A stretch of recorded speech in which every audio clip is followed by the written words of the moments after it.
that's why I wanted to write my book, because, I'm a yoga therapist and I'm an Ayurvedic health practitioner. People look to me, have looked to me for decades for, advice and how do I get where you are and all of these things. And I wanted to show that it's not perfect and it's not a perfect line, and growing is not linear. Hello and welcome to No One in Particular. Everyone's got a story, right?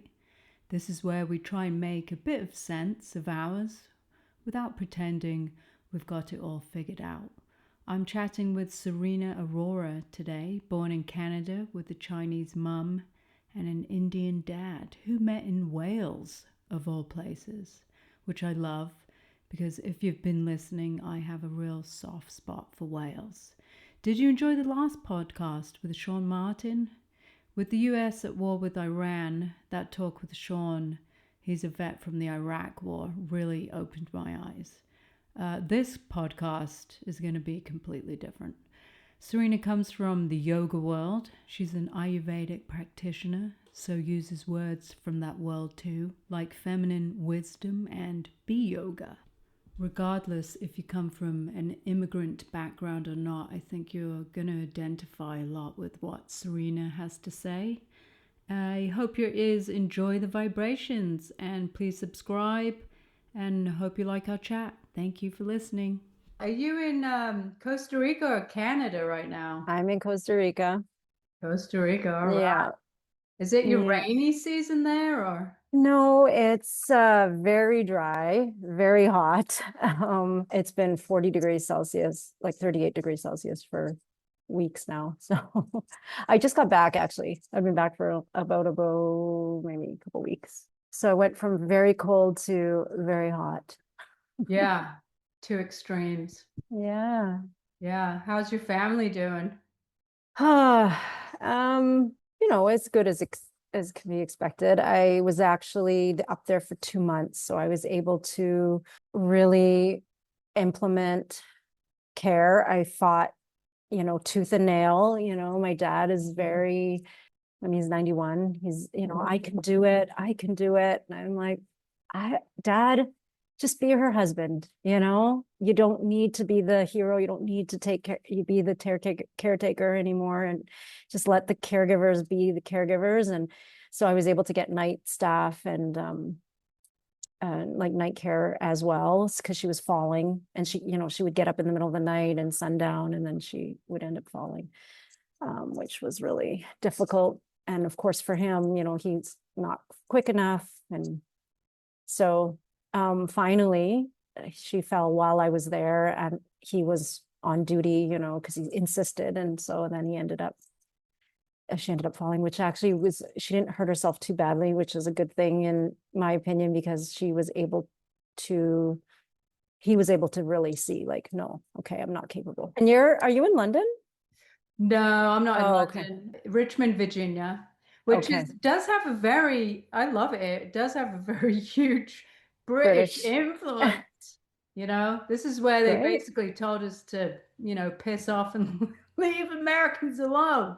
But yeah, like the houses, I'm like, oh, my street looks like it's full of Victorian homes. Victorian. Nice. Yeah. Yeah, that's kind of how Victoria is in Canada. Oh, yeah. Yeah, a lot of Brits, even in the kind of lower, we call it the central, like the valley. It's like, where the Okanagan is. There's a lot of British influence, British Columbia in general, a lot of British migrants. Obviously Yeah. named from Queen Victoria then. Yes. Yeah. Yes, those Yeah. pesky English people got about, didn't they? Right. It's called British Columbia. Yeah. I didn't even think about that, actually. I didn't realize.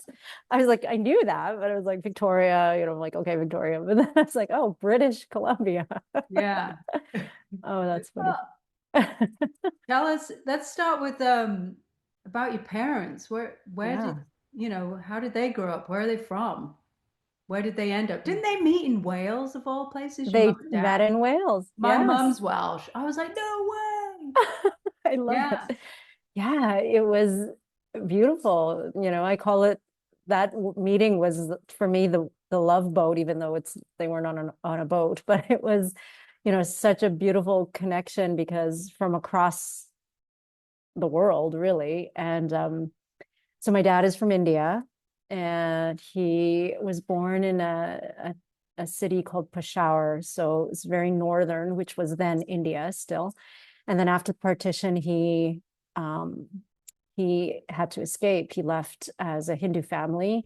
He and his 11 or 10 brothers and sisters, so there was 11 children. They all had to leave Peshawar. And so they actually tried to live there for a couple of years, 2 years. They changed their names to Arabic names. They became Muslim. They went to Arabic schools. My grandmother wore a burqa. And so like a lot of these customs that they adopted, but it didn't fare very well for, the time. And so when the military came and they found out, they heard there was a Hindu family still living in Peshawar, they had to get out. And so it was literally overnight. My second eldest uncle, he maneuvered this in an operation for them to get them out. And, I think for him, I remember speaking to him when he was older, and I would go to India, and, he did not want to speak about this time in their lives. For him, it was a very traumatic time. And I can only imagine, my dad was only 12. So for him, he didn't quite understand all the nuances and the risk, I think, involved in it. For him, he's like, oh, I just put on all my clothes and I took my field hockey stick, and my brother and I ran out and we just took everything that we owned. And for a 12-year-old, what you own isn't necessarily all that much. And but what he did really relay to me was his relief each time someone landed in their meeting spot. So someone would come, they would be jumping over dead bodies. There were, people with guns in the streets. And so I know that even as a 12-year-old, there was definitely a fear. He understood the fear around it. And then, of course, the relief on the other end of that. But I don't know if he necessarily understood to what degree that risk was that they were taking. And so they all made it. And I do tell in the book story of two men came and they wanted to show their power, and they had decided they were going to separate the men and the women and take the women from the home. And my dad, sensing something at 12 years old, came out in front because all the kids were told to not be there, but something made him come out to the door. And when he stood in front of them, these two men looked at him and were surprised to see this beautiful, fair boy that, they thought, well, and that it brought out some humanity in them. And they were like, how can we take this little boy or how can we take his mother away? And it saved their lives really. And my uncle told me that story. My uncle that was able to create this experience for them and just basically save their lives. And so he realized, how severe their danger they were how much in danger they really were. And so he mobilized a plan soon after, and it worked. So they ended up in Delhi, in refugee camp for quite some time. And then they ended up, most of my family still lives there, and they still live in the same houses that they had gotten after they had left the refugee camp. So it's a really beautiful story. My dad left India when he was in his 20s, and he went to England. And for him, he just knew he wanted something more. And that spark that inside him has lived till right now, till he's 91 years old. He still wants something more, and he's a fighter. And, I'll talk about it a little bit later on, but that there's this grit that he had, and that both my mom and him had, that really drove him to where he is now, and really let him create the life that he wanted to create for him and his family. Yeah. That's Yeah. amazing. That's an Yeah. amazing story. Yeah. Thank you. And they all got out, all the, was it 10, Yes. 11? Yeah. 11 kids, parents. Yeah. Yeah. And, and actually, now at 91 years old, my dad is actually the eldest sibling that's still alive. So he and then all the younger siblings are actually still alive. So he's the eldest living sibling right now. And my mom's story is a little different. She's born in Malaysia, in Penang, and she grew up in Singapore. And she is of Chinese descent. So my Indian dad and my Chinese mom, they came together. But when my mom left, I guess I can go back even further. My mom's grandmother. So my mom's grandmother in China, she had her feet bound. And so that was a tradition, quite barbaric tradition, where they would break young girls' feet and crush the bones and then bind them so that they would remain small and very tiny. And they saw that as a sign of beauty and a sign of status. So beauty because small feet, however that shows up for them in that time, and status because what ended up happening was because the women couldn't move and couldn't walk and actually couldn't do much, they had to have servants to do those things. And so that appeared as though they were of a higher status. And so I also see it, and of course believe that it was they were dependent on men.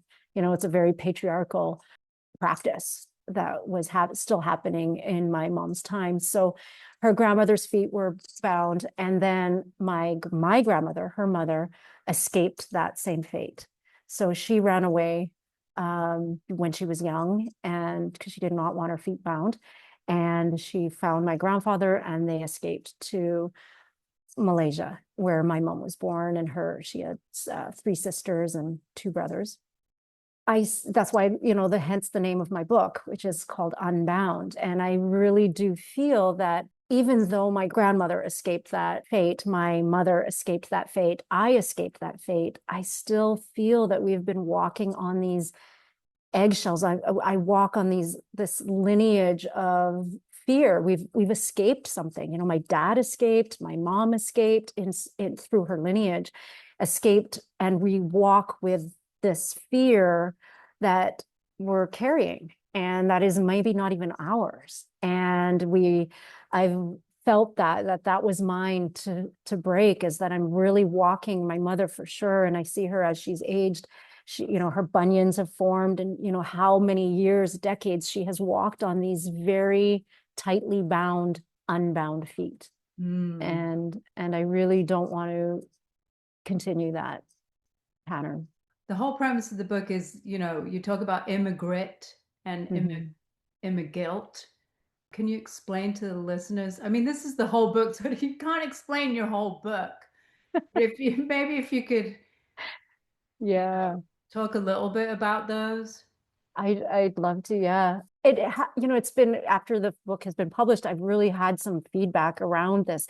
Is that we all hold immigrant. We don't necessarily have to be immigrant daughters or immigrant, even have parents that were immigrants, to really carry what I really consider something that keeps us going. It's a drive that, yes, I have inherited, and I consider it the grit that my immigrant parents have developed, because they're challenged, as they leave the world that they've known.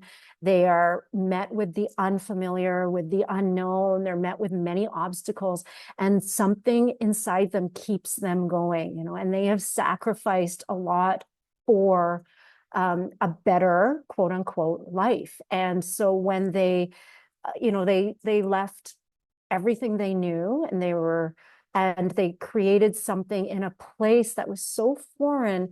You know, it's a foreign language, it's a foreign environment, and for them it's this immigrant that they had to develop to succeed.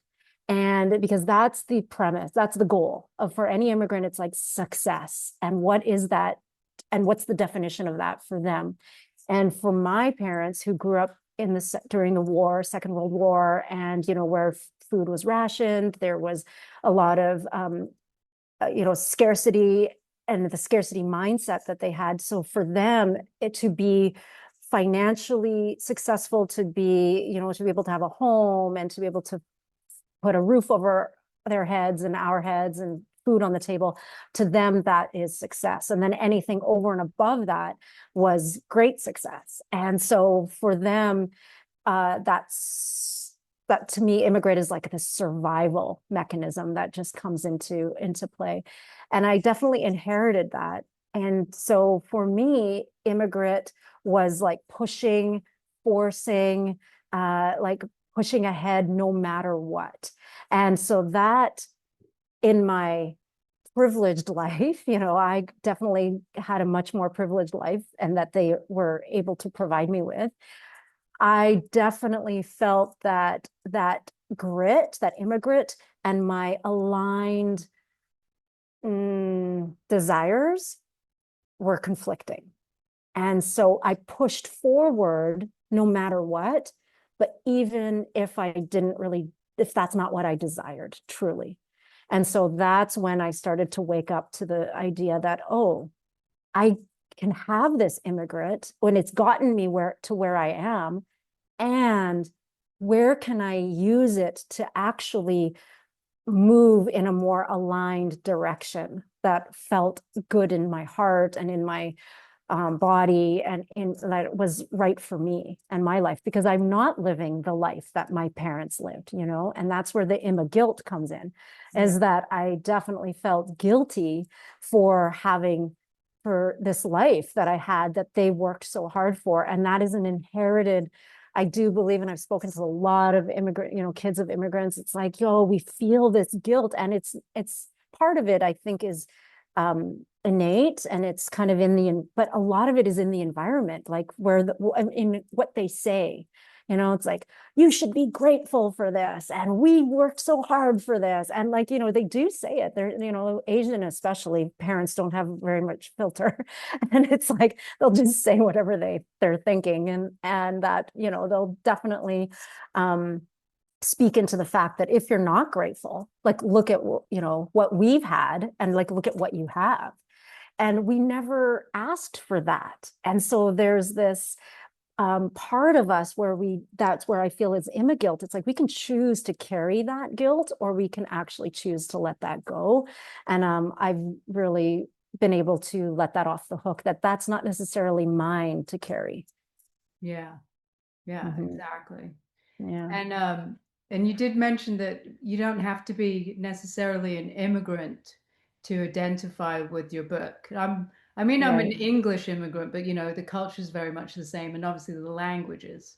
Yes. But I think there's definitely, like you said, my grandparents grew up, you know, during World War II, and everything was scarce, you know, money was tight.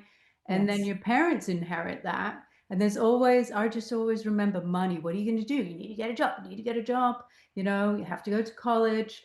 And there was also, maybe it was environmental, but for a woman when I was growing up to just have children, just to go directly and have children, that was like, no, how dare you? You know, you should go to college, make a life for yourself. You know, Right. don't be dependent on anyone, Right. especially a man.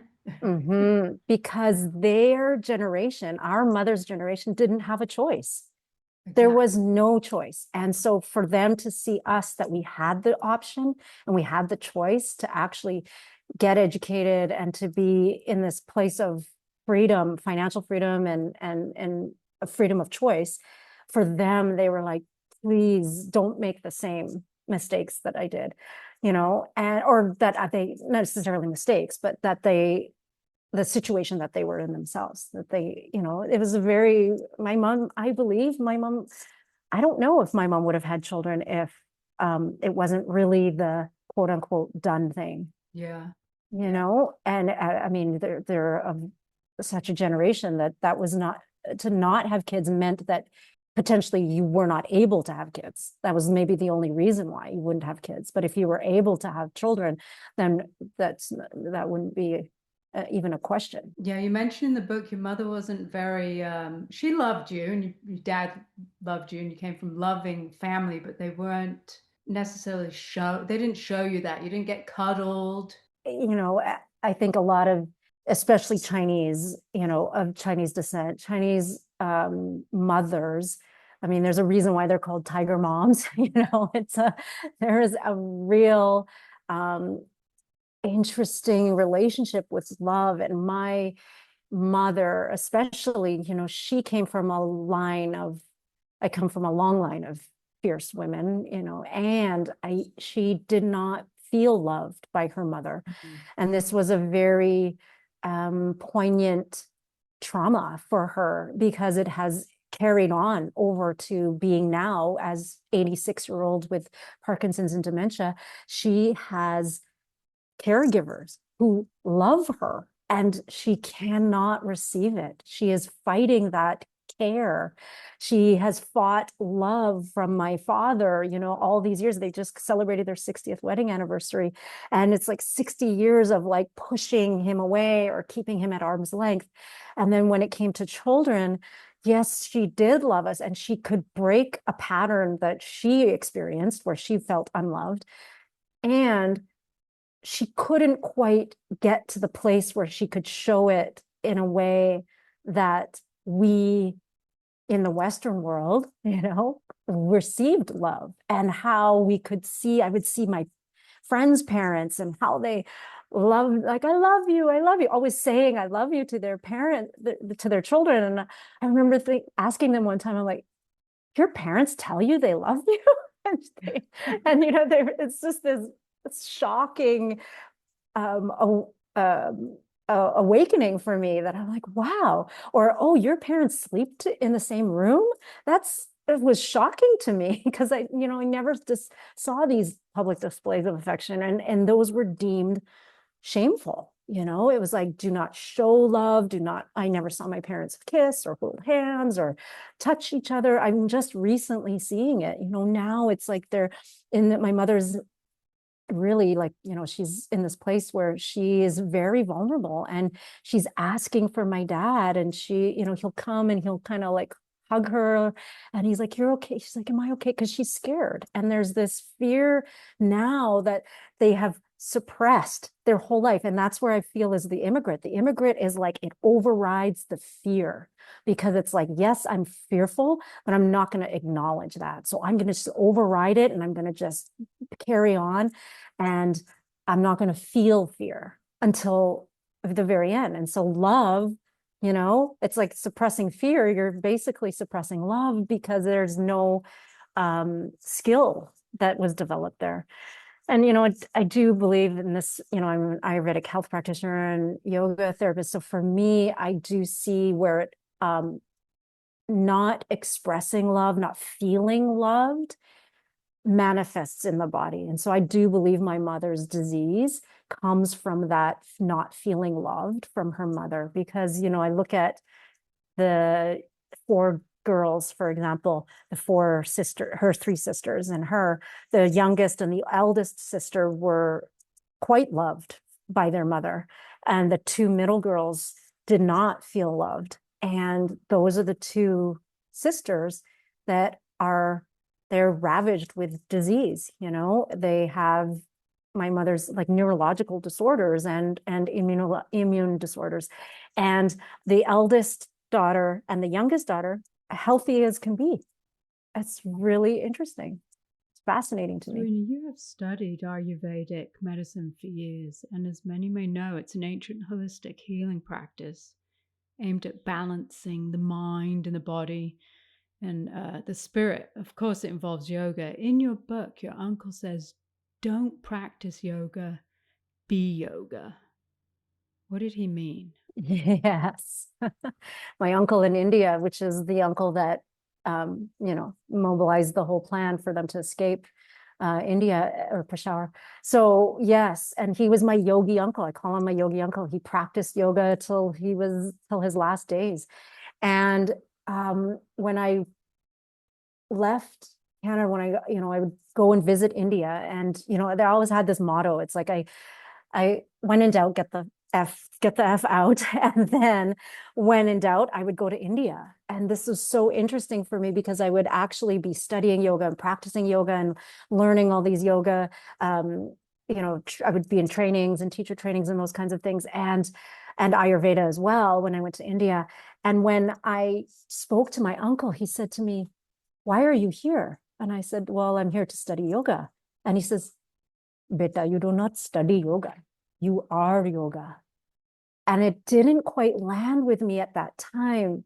But when I realized that every time I was outside of myself, I was using Immi-Grit to force and push and not feel aligned, I was not being yoga. And that's when I started coming back to that, kept coming back to, I have to, it's not just a practice that's outside on our mats. It's where you are, because I traveled so much and I kept leaving the place that I was because I was escaping, because I had this escapism in my blood. And so to be yoga is to be able to sit in the place of discomfort and to be able to find the comfort within the discomfort. And so for me, it was learning that every single time I left, I was like, oh, be yoga. It really took me a lot. It was like leaving and coming. I mean, you saw in all the chapters, it's like this chapter, and then I left, and then I went somewhere else, and then another chapter, I was somewhere else. And I kept leaving or going back or leaving, and then finding myself in the jungle. I kept just moving from the northern part of the hemisphere to the middle, to Central America. I just kept moving south, south, south. And when I found myself in the jungle and I left, I was like, I gotta leave, because it was so uncomfortable. Every situation that I found myself in was so uncomfortable that I realized, oh, at that moment, I was like, I was probably 40, I was 45 or 42 or something like that. And I was like, oh, and I heard my uncle's voice, Beta, you are yoga. It's like, how do I be in this situation and love, do feel loved? It's like I was running away from this not feeling loved. And it was this, because I grew up with tough love and I was looking for love in all the wrong places. And then when I actually found love, I really found true love when I came to Costa Rica and to the jungle. I realized, oh my goodness, I found it, but I still want to leave. So what am I running from? Yeah. It's not the love. It was literally running away from myself. Yeah. And that's the awakening. And that's what I feel that's why I wanted to write my book, because, I'm a yoga therapist and I'm an Ayurvedic health practitioner. People have looked to me for decades for, advice and how do I get where you are and all of these things. And I wanted to show that it's not perfect and it's not a perfect line, and growing is not linear. And it took me leaving and coming back and leaving and trying again and all of those things, and really noticing that what are you actually running away from? And that I wanted to show that we're all human and it could take decades. And there's a saying I used to say that now I really, really say, it's like, you cannot rush the divine. Yeah. So if it took 4 decades, it took 4 decades, and I'm 52 this year, and I'm still working on my relationship with my dad, and, separating myself from that needy inner little girl that wants her dad's, his validation and whatever that is. And I'm still a work in progress. We all are. I like what you said. There is no timeline. You should be here at this age or doing this at this age.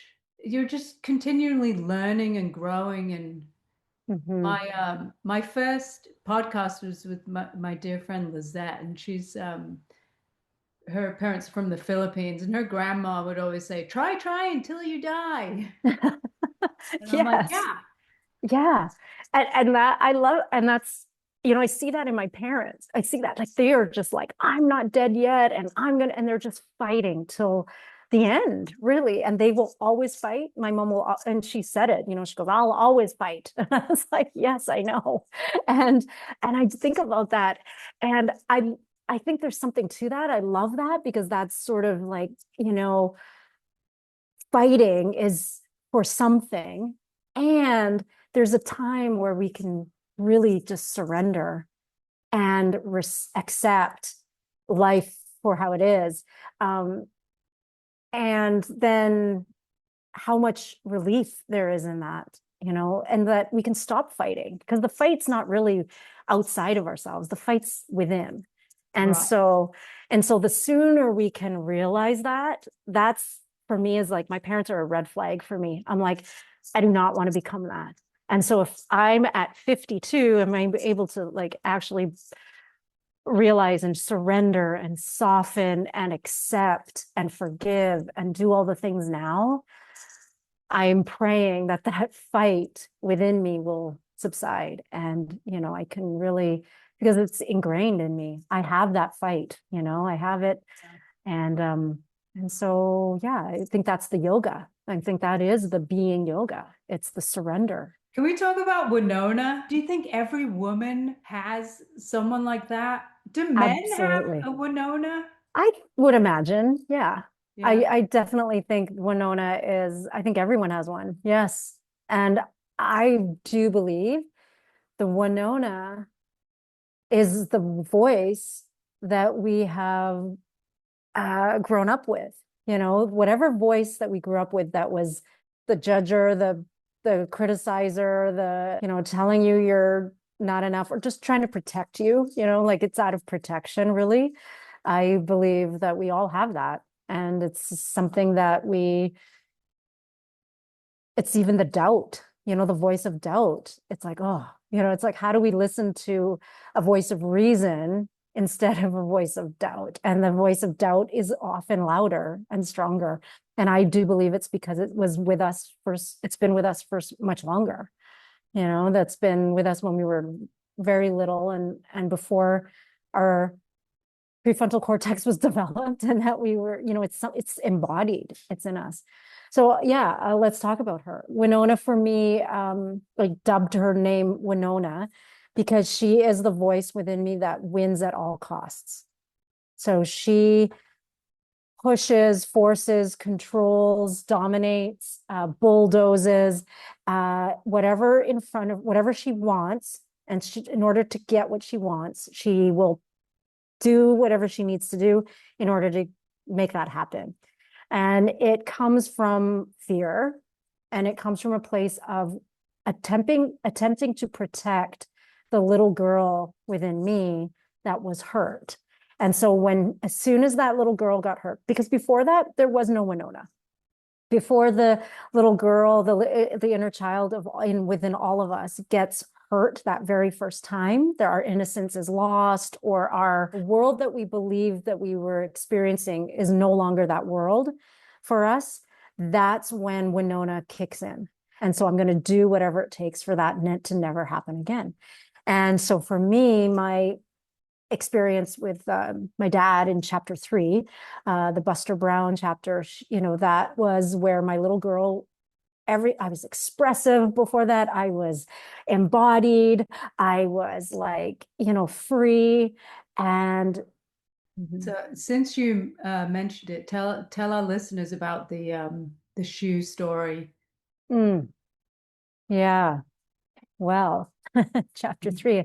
Chapter 3. Yeah, it's a shoe story. And it's so interesting because when I do talk about this with my mom, for example, or, I was talking about my book she goes, you always bring up that story. Like, why do you always bring up that story? And I just think for me, that was the moment. I was 4 years old. I, I thought my world was this beautiful, safe space that I had deemed in my young 4-year-old brain safe. And I was safe to express, safe to say whatever I needed to say and however I needed to say it. And that changed in an instant. And so as I was getting ready to go out with my dad, which was not very common. It was a weekend. My dad worked a lot during the week and he would come home late, and, he's working many different things. He had like his own kind of business going on, as well as he was an accountant and corporate controller. And so when he, we did things on the weekends, I felt excited. I put my dad on a pedestal. He was my hero. He was also the softer place for me to land. My mom was the tough love. She was kind of, the disciplinarian. And my dad, I think part of it was because he wasn't really there a lot. And so when I was with him, it was just sort of like, and, he was easier. He was, he was cuddly. He was, you could hug him and kind of like nestle in with him. And he would joke around, and he was fun. And so I think for a child, that's just a softer place for them to be. And so I definitely held my dad in that regard and on that pedestal. And so as I was putting on my shoes, which were in those days in the 70s, were Buster Brown shoes. I don't know. Do you remember? Did you ever Maybe remember in that? the UK we called them Mary Janes. Were they like Mary Yeah, Jane? yeah, Yeah. yes, yep. The chestnut brown Mary Janes I had. And so the Buster Brown shoes, I put them on and I was ready to go. And he's like, okay, let's go. And I was 4 years old and I was in French immersion preschool learning how to read. And so for me, it was sounding out letters. And so I was looking at the box and I was just reading out the letters, buster, buster. And I was very inquisitive. I was very like bright little girl. And so when I was reading that word and we were ready to go, I got my shoes on and I stood up and I was so proud of myself. And I just yelled out, Buster. And with my dad, English as a second language, potentially like him hearing it a different way and not really knowing, he thought I said the word bastard and he hit me. And I didn't know until 10 years later that that's what he actually thought I had said. And so then that comes out later in the story, in the chapter. And how in that moment as a 4-year-old, I didn't know what I had done wrong, but I knew I had done something wrong. And for me, it was expressing myself, speaking, and also I was wrong. And so for me, ever since that moment, it was like, how do I not be wrong? Wow. Tell us about your first marriage. I mean, he seemed Yeah. like the really nice guy, just Yes, not for he you. was. And I loved Yeah. was she from Colombia, your therapist? She said Yeah, Chile. you're the Chile. bird and he's the fish, but where are you gonna live? Yes. And I don't even think she knew that necessarily I was the bird and he was the fish, but it was just the saying, when a bird and a fish fall in love, it's beautiful, but where do they live? Yeah. And in that moment, like I knew, that I was this bird that I was coming in, nesting for a while, and then flying away. And that I've done that most of my life, and then again, it comes from this lineage of like fleeing, it's like immigrants have literally fled Yeah. their home, their nest. And so for me, I was just so used to leaving and flying. And then so I would go and I would come back and I would go and come back. And so, yes, he was a great guy. He was definitely the fish. I mean, we lived on a lake. His dad was a fisherman, a commercial fisherman, and he was very uncomfortable out of water. And so for a bird to pull someone out of their comfort zone or out of their lake, they're literally suffocating them. They're literally depriving them of the oxygen that they need. And so for me, it was the same thing, that the deprivation wasn't necessarily that I was being deprived of anything. It was just more that I knew that there was something outside of that nest. They knew that I needed to fly beyond the lake and migrate, south, really, which I did, and migrate south in a season where I needed to be able to survive and grow for Yeah. me. Yeah. And And so, yes, he, I lived in that, I went back to that little lake often, or that little town on the lake. It was a big lake, but it was a little town. And I created my life there, I was like that. It was the immigrant. It was like the immigrant told me, no, you stay, you make whatever environment that you have, even if it's unfamiliar to you, you make it work. And that's what I did. And for 16 years, I was back and forth to that little town. And finally, we ended up getting married, and it didn't last too long. It was like 3 years. And that realization for me was like, oh, bam, in my face, like, whoa, now you're here. You are here. And so it's like, do you really want to make this work? And is it aligned to your deepest desire? And, I did a lot of things in that little town. Created built a yoga studio. I created all the things that felt aligned to me after leaving the group home and all that. And I created this whole environment of like, this is, if I build it, then I can change the environment, and then I will feel more aligned. And then maybe it'll benefit other people as well. And it did in so many ways. It changed lives, definitely. I just pushed and pushed and pushed. And even though I was teaching yoga, I wasn't living yoga. I wasn't being yoga, because I wasn't really embodying the surrender and the relaxing into my environment that I had created. I was just building and building and building. And I was providing a service and an environment for other people that burnt me out. And so that burnout, and I know a lot of people can relate to that, is like pushing ourselves so hard in a direction that we thought was for us. From everything from the outside looked incredible. Like, I had a beautiful home. It was on the lake. I had a beautiful studio, and I was very busy, and people would come. Anything I would create, people would come and engage in it. And it was a beautiful, like, from the outside looked incredible. And on the inside, I just felt so unfulfilled. From reading your book, Unbound, I know you had experience as a teacher in a school setting, but nothing that could prepare you for managing young adults in a group home. I have a lot of respect for people who do that kind of work, helping at-risk kids. Agreed. Takes a special person. Can you talk a little bit about that experience? And I was very naive going into that job, into that work and that line of work. I had no idea. I had no idea what a group home even was. And I had not been around that environment my whole life. It's like interesting because, I talk about doing all these extracurricular activities, and my mom especially was like, that was her way of keeping me out of trouble, and out of seeing a different side of life. And so I was so that side of the life was so foreign to me, and I couldn't really relate to those children and so those kids. And for me, my naivety actually helped me start the group home. And when I actually saw what it was and how these kids were, what they needed, and how I was so ill-equipped to give it to them, that's when I realized, like, oh, wow, I don't know if I have what it takes. My husband at the time definitely did.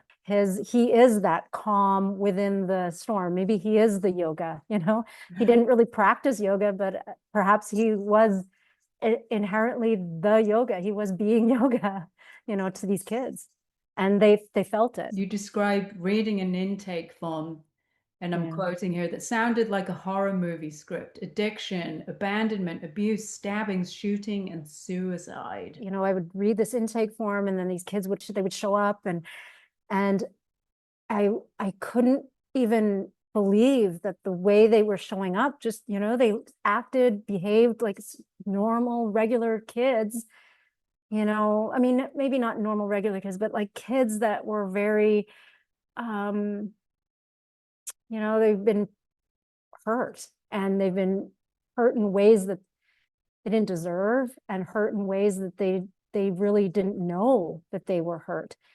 And I came from the Immi-Grit is about fixing it. And I realized I couldn't fix their life. I couldn't fix that for them. And I looked at that as failure.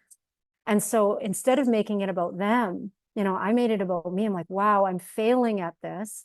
Their projection onto me, or their, how they would behave towards me, was almost because they felt safe. It's like, that's what I've come to learn after, this was a long time ago. So over in the last many decades now, I've learned that how trauma works, and how to actually support yoga. I've been trauma informed yoga, and I was like, had I known what I know now, then I would have been much better equipped to be able to support these kids, and to give them, just to know that what's coming at me is a cry for help, was a way for just kind of sussing me out, and like developing trust.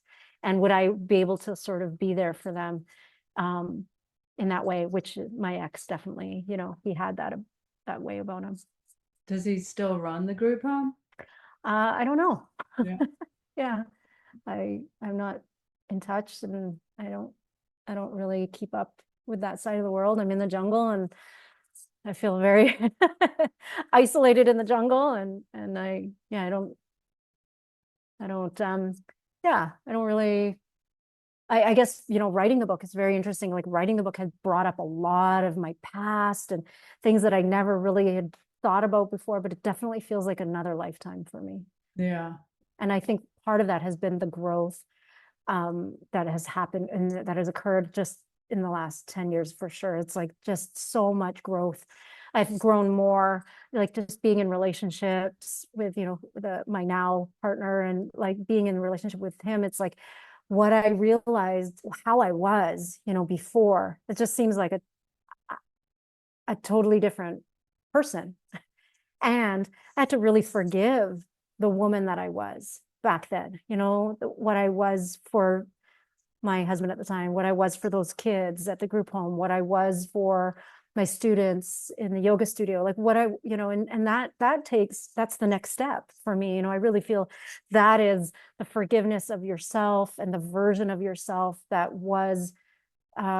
did the best that she knew with what she had. Yeah, the forgiving yourself. Maybe people arrive at that earlier, but I am definitely in my 50s. I'm the same way. I look back and I'm like, I was a completely different person, and that's okay.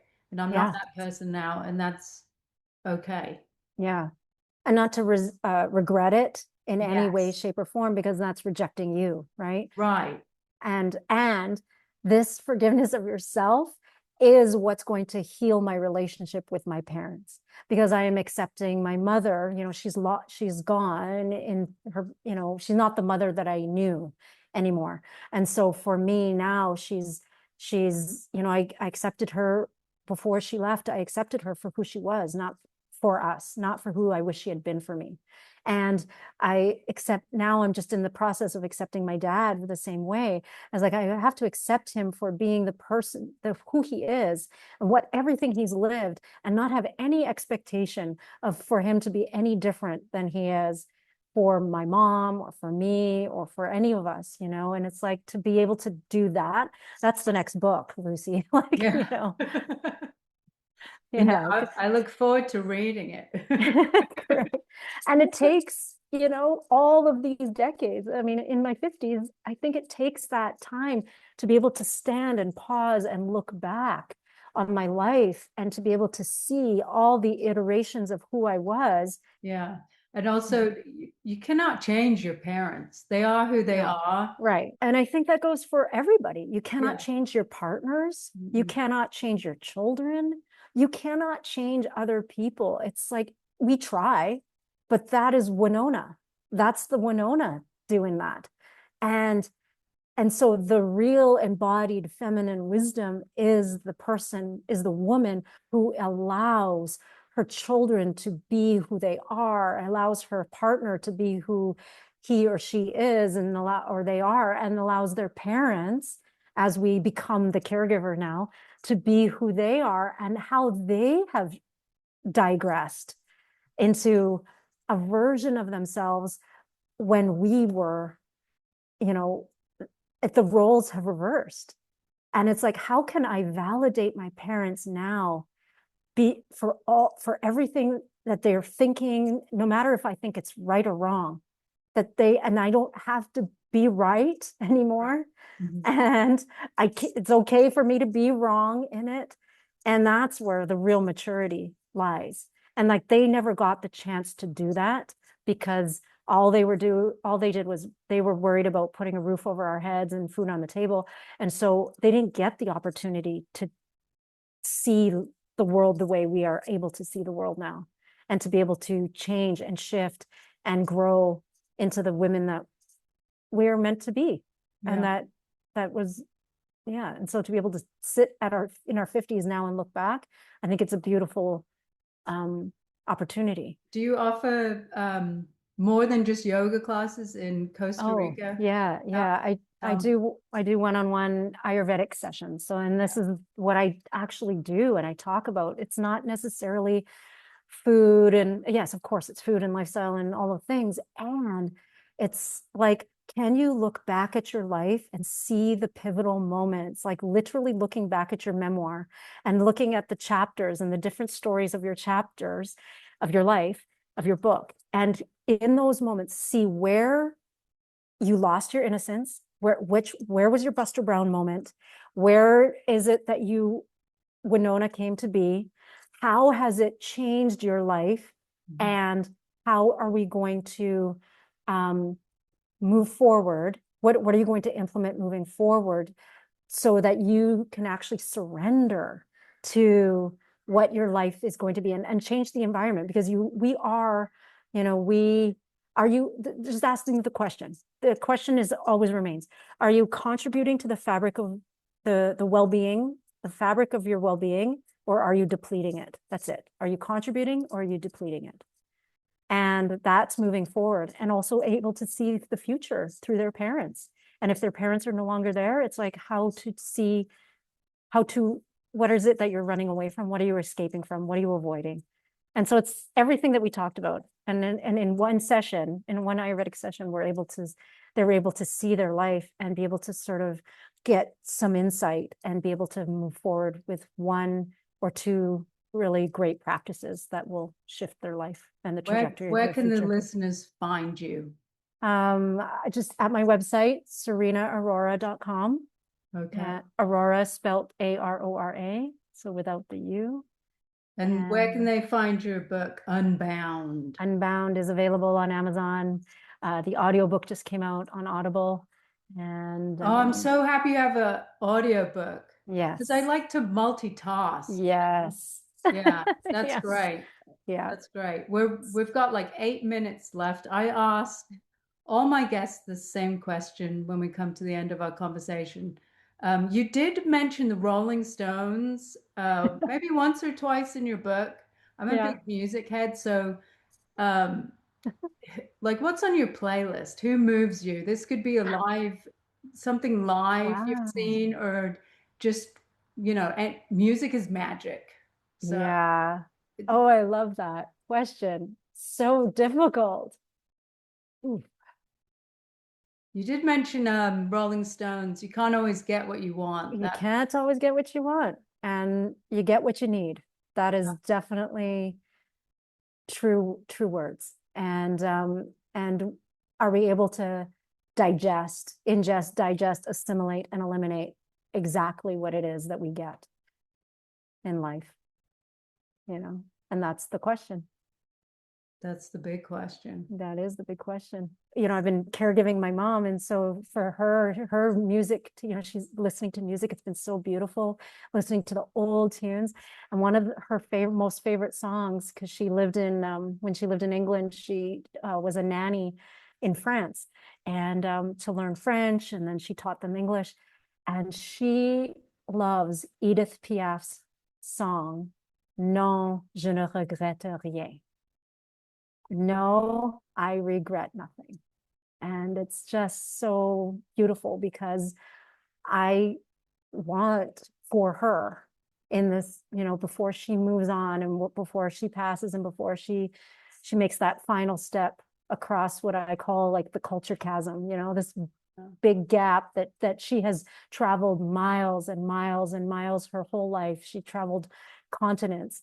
And now this last step, may she never regret anything. Oh, that's beautiful. Yeah. Thank you so much talking with me. I'm like getting teary-eyed. Thank you. Much love to you and your family. I really appreciate you talking with me today, Serena. Thank you, Lucy. It's been just an honor, and thank you for having me. And may we meet again. Until we meet again.